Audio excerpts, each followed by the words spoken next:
ഇങ്ങനെ അന്ത്യോക്യ പാത്രിയർക്കീസിന്റെ പേര് ഇഗ്നാത്യോസ് എന്ന ആദ്യകാലത്ത് ഉപയോഗിച്ചിട്ടില്ല. അലക്സാന്ദ്രിയയിലെ ബിഷപ്പായിരുന്നത് pope patriarch of Antioch, pope patriarch of Alexandria എന്നായിരുന്നു. പരിശുദ്ധ പത്രോസ്ലീഹായുടെ പിൻഗാമിത്വം അവകാശപ്പെടുന്നുണ്ട്. ഈ കഴിഞ്ഞ ദിവസം യാക്കോബായ സഭയിലെ ഇട്ടു പാലിക്കൽ കോർപ്പിസ്കോപ്പ, അദ്ദേഹം ഒരു സീനിയർ വൈദികനാണ്, അങ്കമാലി ഭദ്രാസനത്തിൽ അനുഷ്ഠിച്ചിരുന്നയാളാണെന്നാണ് ഞാൻ മനസ്സിലാക്കുന്നത്. അദ്ദേഹം ദ ട്രൂ ഫെയ്ത്ത്, സത്യവിശ്വാസം, യഥാർത്ഥ വിശ്വാസം എന്ന് പറയുന്ന പേരിൽ ഒരു യൂട്യൂബ് ചാനല് പബ്ലിഷ് ചെയ്യുന്നുണ്ട്. അതിനകത്ത് അദ്ദേഹം ഉന്നയിച്ചിരിക്കുന്ന ഒരു ചോദ്യം, അതിൻ്റെ 859-ാമത്തെ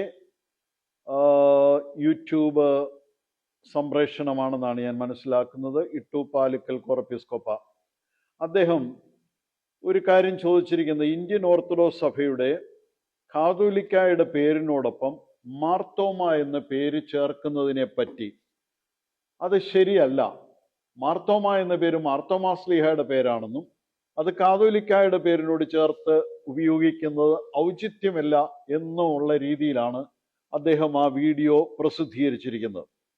അതിനകത്ത് അദ്ദേഹം പറയുന്ന വസ്തുതാപരമായ 1-2 തെറ്റുകൾ ചൂണ്ടിക്കാണിക്കണമെന്നാണ് ഞാൻ ആഗ്രഹിക്കുന്നത്.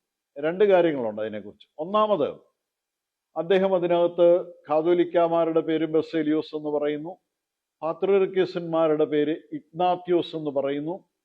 അവിടെ അദ്ദേഹം ഉപയോഗിച്ചിരിക്കുന്ന ഒരു കാര്യം, അന്ത്യോക്യ പാത്രിയർക്കീസന്മാരുടെ പേര് ഇഗ്നാത്യോസ് നൂറോനോ എന്ന് പറയുന്ന സഭാപിതാവിന്റെ തീക്കടുത്ത മാർ ഇഗ്നാത്യോസിൽ നിന്നാണ് ഇഗ്നാത്യോസ് എന്ന പേര് അന്ത്യോക്യ പാത്രിയർക്കീസിന് ലഭിച്ചിട്ടുള്ളത്. അത് ശരിയാ.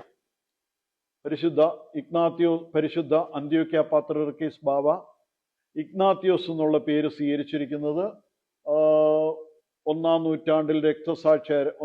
നൂറ്റാണ്ടിൽ രക്തസാക്ഷിയായി മരിച്ച അന്ത്യോക്യയിലെ തീക്കടുത്ത മാർ ഇഗ്നാത്യോസിന്റെ പേരിലാണ്.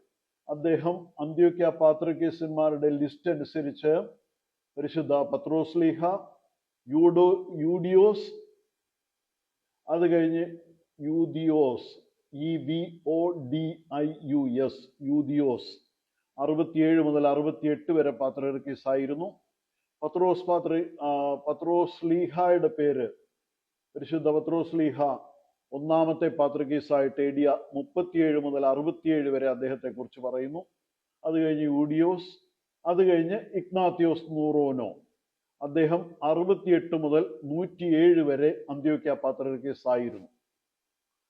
അതിൽ നിന്നാണ് ഇഗ്നാത്യോസ് എന്നുള്ള പേര്. എന്നിട്ട് അച്ഛൻ പറയുന്നതിനകത്ത് ഒരു തെറ്റ് വന്നിരിക്കുന്നത്, ഇഗ്നാത്യോസ് നൂറോനോയുടെ കാലം മുതൽ അന്ത്യോക്യ പാത്രിയർക്കീസന്മാർ ഇഗ്നാത്യോസ് എന്നുള്ള പേര് സ്വീകരിച്ചിരുന്നു എന്നാണ്. അത് തെറ്റായ ഒരു പ്രസ്താവനയാണ്. ഇഗ്നാത്യോസ് എന്നുള്ള പേര് അന്ത്യോക്യ പാത്രിയർക്കീസന്മാർ സ്വീകരിക്കുന്നത് 15-ാം നൂറ്റാണ്ടിന് ശേഷം മാത്രമാണ്. ഇഗ്നാത്യോസ് ബഹനാൻ അൽ ഹദി എന്ന് പറയുന്ന പാത്രിയർക്കീസ് 1445 മുതൽ 1454 വരെ പാത്രിയർക്കീസ് ആയിരുന്നയാളാണ്. അദ്ദേഹത്തിന്റെ കാലം മുതൽ, അതായത് 91-ാമത്തെ പാത്രിയർക്കീസാണ് ഈ ഇഗ്നാത്യോസ് ബഹനാം അൽ ഹാദി എന്ന് പറയുന്ന പാത്രിയർക്കീസ്. അദ്ദേഹത്തിന്റെ കാലം മുതലാണ് പാത്രിയർക്കീസന്മാർ ഇഗ്നാത്യോസ് എന്നുള്ള പേര് അവരുടെ സ്ഥാനനാമത്തോട് ചേർത്ത് ഉപയോഗിക്കാനായിട്ട് തുടങ്ങി. ഇപ്പോഴത്തെ പാത്രിയർക്കീസ് ബാവ ഇഗ്നാത്യോസ് അപ്രൈം കരീം രണ്ടാമൻ, അദ്ദേഹം 2014 മുതൽ അന്ത്യോക്യൻ സുറിയാനി സഭയുടെ പാത്രിയർക്കീസാണ് പരിശുദ്ധ ഇഗ്നാത്യോസ് അപ്രൈം രണ്ടാമൻ ബാവ. അദ്ദേഹം ഇഗ്നാത്യോസ് എന്നുള്ള പേരാണ് ഉപയോഗിച്ചിരിക്കുന്നത്. അലക്കലച്ചൻ പറഞ്ഞതിനകത്ത് ഒരു തെറ്റുള്ളത്, ഈ ഇഗ്നാത്യോസ് നൂറോനോയുടെ കാലം മുതലാണ് പാത്രിയർക്കീസന്മാർ ഇഗ്നാത്യോസ് എന്നുള്ള പേര് ഉപയോഗിക്കുന്നത്. അതങ്ങനെയല്ല. 1-ാം നൂറ്റാണ്ടിലും 2-ാം നൂറ്റാണ്ടിലും 10-ാം നൂറ്റാണ്ടിലും 15-ാം നൂറ്റാണ്ടിലും ഒക്കെയുള്ള പാത്രിയർക്കീസന്മാരുടെ ലിസ്റ്റുകൾ അന്ത്യോക്യൻ സുറിയാനി സഭയുടെ ഔദ്യോഗിക രേഖകളിലുണ്ട്. അത് കഴിഞ്ഞ് അനേക പുസ്തകങ്ങളിൽ, യൂട്യൂബിലാണെങ്കിലും അല്ലാത്ത ഉള്ളതായ പ്രസിദ്ധീകരണങ്ങൾ, ഓൺലൈൻ പ്രസിദ്ധീകരണങ്ങളിലാണെങ്കിലും പാത്രിയർക്കീസന്മാരുടെ ലിസ്റ്റുകളെല്ലാം പറഞ്ഞിട്ടുണ്ട്. അങ്ങനെ പറയുന്ന ആ ലിസ്റ്റുകളിലൊന്നും ഇങ്ങനെ അന്ത്യോക്യ പാത്രിയർക്കീസിന്റെ പേര് ഇഗ്നാത്യോസ് എന്ന ആദ്യകാലത്ത് ഉപയോഗിച്ചിട്ടില്ല. അത് ഉപയോഗിക്കാൻ തുടങ്ങിയത് ഈ പറഞ്ഞതുപോലെ 15-ാം നൂറ്റാണ്ടിൽ മാത്രമാണ്. അത് ഓരോരുത്തരുടെയും ഈ രേഖകൾ വെച്ച് നോക്കുന്ന അവസരത്തിൽ നമുക്ക് മനസ്സിലാക്കാനായിട്ട് സാധിക്കും പാത്രിയർക്കീസന്മാരുടെ പേരുകൾ എങ്ങനെയായിരുന്നു എന്നുള്ളത്. വാസ്തവത്തിൽ ഈ പാത്രിയർക്കീസ് എന്നുള്ള പേര് തന്നെ ഉപയോഗിക്കാൻ തുടങ്ങിയത് 6-ാം നൂറ്റാണ്ടിൽ മാത്രമാണ്. ഈ കൽക്കദോന സുനഹദോസ് സംബന്ധിക്കുന്ന കൽക്കദോന സുനഹദോസിന്റെ സമയത്ത് അവിടെ ഉണ്ടായിരുന്ന ബിഷപ്പന്മാരെ കുറിച്ച് പറയുന്നുണ്ട്. അലക്സാന്ദ്രിയയിലെ ബിഷപ്പിനെ ദിയോസ്കോറോസ്, അലക്സാന്ദ്രിയയിലെ ബിഷപ്പായിരുന്നത് pope patriarch of Antioch, pope patriarch of Alexandria എന്നായിരുന്നു അലക്സാണ്ട്രിയയിലെ ബിഷപ്പിനെ വിളിക്കുന്നത്. അതേസമയത്ത് റോമിലെ ബിഷപ്പിനെ വിളിച്ചുകൊണ്ടിരുന്ന ലിയോ ഓഫ് റോം എന്ന, അന്ത്യോക്യയിലെ ബിഷപ്പിനെ ഡോമിനസ് ഓഫ് അന്ത്യോക്ക് അല്ലെങ്കിൽ മാക്സിമോസ് ഓഫ് അന്ത്യോക്ക് എന്നും മാത്രമേ ഉപയോഗിച്ചിട്ടുള്ളൂ. കുസ്തന്തീനോപ്പോലിസിലെ ബിഷപ്പിന്റെ പേര് ഫ്ലേവിയൻ എന്നായിരുന്നു. അദ്ദേഹത്തെ പാത്രിയർക്കീസ് എന്ന് വിളിച്ചിട്ടില്ല. അനറ്റോലൂസ് എന്ന് പറയുന്ന ആളിനെയും പാത്രിയർക്കീസ് എന്ന് വിളിച്ചിട്ടില്ല. 449 മുതൽ 458 വരെ ഇങ്ങനെ ബിഷപ്പന്മാരായിട്ട് അവരെ ഉപയോഗിച്ചിരുന്നു. ആദ്യമായിട്ട് പാത്രിയർക്കീസ് എന്നുള്ള പേരിൽ സംബോധന ചെയ്യുന്നത് പോപ്പിനെ ബിഷപ്പ് ഓഫ് റോം എന്ന് മാത്രം പറഞ്ഞുകൊണ്ടിരുന്നപ്പോൾ അന്ത്യോക്യയിലെ അലക്സാന്ദ്രിയയിലെ ബിഷപ്പ് ദിയോസ്കോറോസിനെയാണ് the pope patriarch of Alexandria എന്ന് വിളിക്കുന്നത്. അത് കഴിഞ്ഞിട്ട് അന്ത്യോക്യയിലെ സെർവേറിയോസിന്റെ കാലത്തിന് മുമ്പ് അന്ത്യോക്യൻ സുറിയാനി സഭ ഒന്നായിരുന്നു.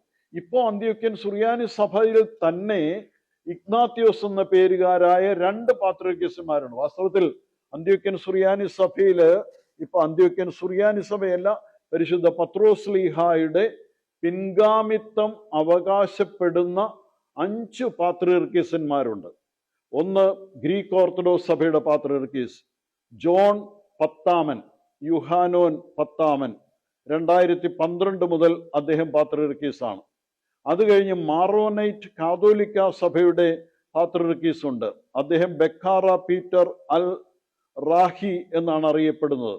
അത് കഴിഞ്ഞ് സുറിയാനി കത്തോലിക്ക സഭയുടെ പാത്രിയർക്കീസ് ഉണ്ട്. യാക്കോബായ സഭയിൽ നിന്ന് കത്തോലിക്ക സഭയിലേക്ക് പോയത് അദ്ദേഹം ഇഗ്നാത്യോസ് ജോസഫ് 3-ാമൻ എന്നാണ് അറിയപ്പെടുന്നത്. അതുപോലെ തന്നെ അവിടെ മെൽക്കൈറ്റ് ഗ്രീക്ക് സഭയുടെ പാത്രിയർക്കീസ് ഉണ്ട്. അദ്ദേഹത്തെ വിളിക്കുന്ന യൂസഫ് അബ്സി എന്നുള്ളതാണ്. ഈ രീതിയിൽ അന്ത്യോക്യൻ സഭയിൽ, സുറിയാനി സഭയല്ല, അന്ത്യോക്യൻ സഭയിൽ 2 സുറിയാനി റീത്തുകളുണ്ട്. നമ്മളുടെ യാക്കോബായ സഭയുമുണ്ട്. അവിടെ നിന്ന് റോമൻ റീത്തിലേക്ക് ചേർന്നിട്ടുള്ളതായ സിറിയ കാത്തലിക് ചർച്ചുമുണ്ട്. ഈ 2 സഭയുടെയും പിതാക്കന്മാർ ഇഗ്നാത്യോസ് എന്നുള്ള സ്ഥാനനാമം ഉപയോഗിക്കുന്നു. മറ്റുള്ള ആളുകൾ പരിശുദ്ധ പത്രോസ്ലീഹായുടെ പിൻഗാമിത്വം അവകാശപ്പെടുന്നുണ്ട്, പക്ഷെ അവര് ഇഗ്നാത്യോസ് എന്നുള്ള സ്ഥാനനാമം ഉപയോഗിക്കുന്നില്ല. 6-ാം നൂറ്റാണ്ട് മുതൽ ഈ ക്രൂസൈഡിന്റെ സമയം വരെ അവിടെ ഒരു ലത്തീൻ പാത്രിയർക്കീസും ഉണ്ടായിരുന്നു. അദ്ദേഹവും പത്രോസ്ലീഹായുടെ പിൻഗാമിത്വം അവകാശപ്പെടുന്നതായ പാത്രിയർക്കീസന്മാരായാണ്. നമ്മൾ ചരിത്ര വസ്തുതകൾ പരിശോധിക്കുമ്പോൾ രേഖകളുടെ അടിസ്ഥാനത്തിൽ സഭയുടെ ചരിത്രത്തെ മനസ്സിലാക്കാനായിട്ട് സാധിക്കണം. ഇനി